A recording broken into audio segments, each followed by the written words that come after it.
different categories of the world's worst networks. First, we have the most unwanted list. These are the most common types of the world's worst networkers. Like a bad cold, they will keep getting worse and worse and worse and help to actually destroy your networking efforts. These folks are found everywhere. They're very, very common. They're found in every single place that you go to. You will spot some of these people that are on the most unwanted list. Then we have the environmental disasters. These are the indigenous ones that typically are found at one, maybe two different types of networking events. Trade shows, we have a chapter called Trade Show Trade Wrecks, are one of those environmental disasters. And then, of course, we have the online outlaws. You know, people that 5 minutes after you meet them want to be your friends on Facebook? Yeah, those are the types. Okay? So we're going to introduce you to a few of those people tonight. We're going to start off with one of the most common types of the world's worst networker that you will see almost in any type of event. See if this guy looks familiar. It is Card Guy!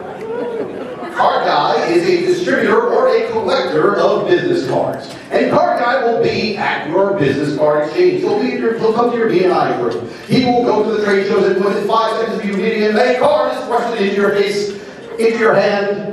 And Card Guy just wants to talk about his product or service. Card Guy thinks that by running around and handing out as many cards that he is properly networking. No, he's engaged in a form of networking what I call PITA networking, P-I-T-A, paid in the asset networking. Because he really is a pain. You want to get away from Card Guy as quickly as possible. But Card Guy is thinking differently. Card Guy thinks that networking is a game of how many cards can I hand out in the course of a given night. And he thinks that by handing out cards faster than they do at blackjack tables downstairs, that he is networking. The rest of us know that Card Guy, well, we just want to be away from Card Guy as quickly as possible. What Card Guy doesn't understand is that your business card, even though it's probably the smallest investment that you're ever going to make in the form of advertising or marketing, is actually an honor and a privilege to give out. You know, Japanese actually have a process which is called, I hope I pronounce this correctly, meishi, or maishi. And when you're meeting in Japan with business people, there is a whole process of giving each other's business card. Okay. Little audience participation time. What's on a business card? Just shout out something. What should be on your business card? Your name. Your name, right? What else should be on your business card? Number. Your company name, your email, your telephone number, your title, your service. Well, in Japanese culture, because the person's title is on that business card, it is viewed by Japanese business people as an extension of themselves. Here, we tend to take it a little more casually. Hey, give me your card, I'll show you your card. And we just toss it into our pocket. There's actually a physical process that the Japanese use in terms of receiving the business card. They actually hold it in their hand. So something like this. Let me just put it right there. When you give out a business card in Japan, you're to receive the card like this in your hand. And you're to admire the card for a little while and study the card. Okay?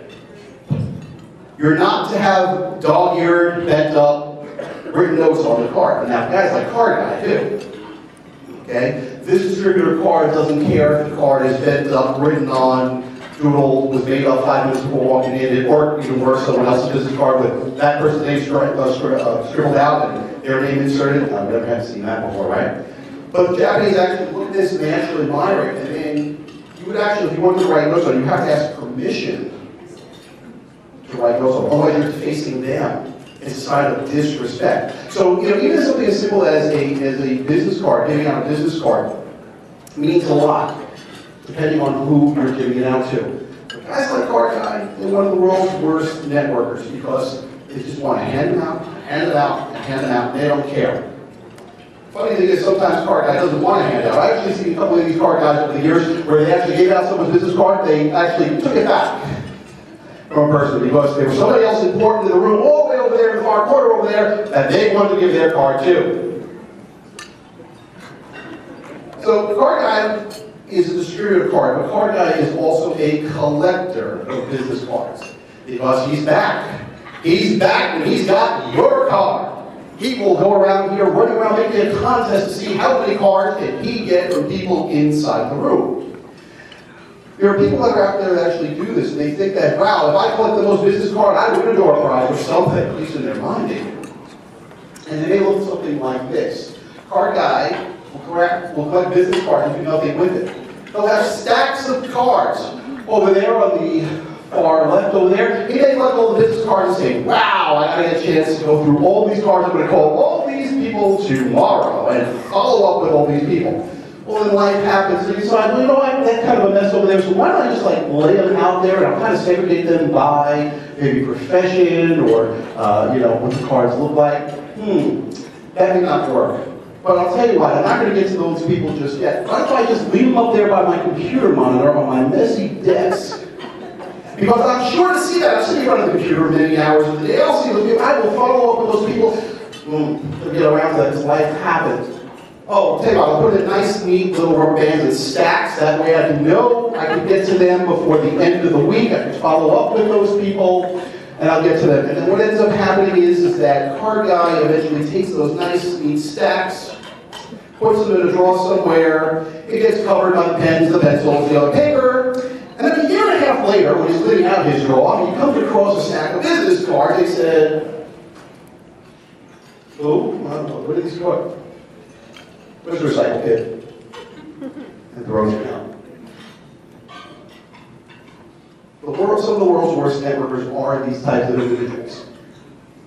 Your business card is an extension of you. Your business card should not be taken lightly. It should be a privilege for you to give your card out to someone else just as much as it should be for them to receive it. And you can say, well, Tim, that seems a little, are you a little too serious about this? Believe it or not, it does go a long way. Because what some people will do is, when they're actually receiving cards and stuff like that, if you mistreat that card, they may be thinking on some level, how would you treat the people that I could potentially refer to you? Pretty interesting. So that is one of the most common world's worst networkers that we have, that we've seen around the world.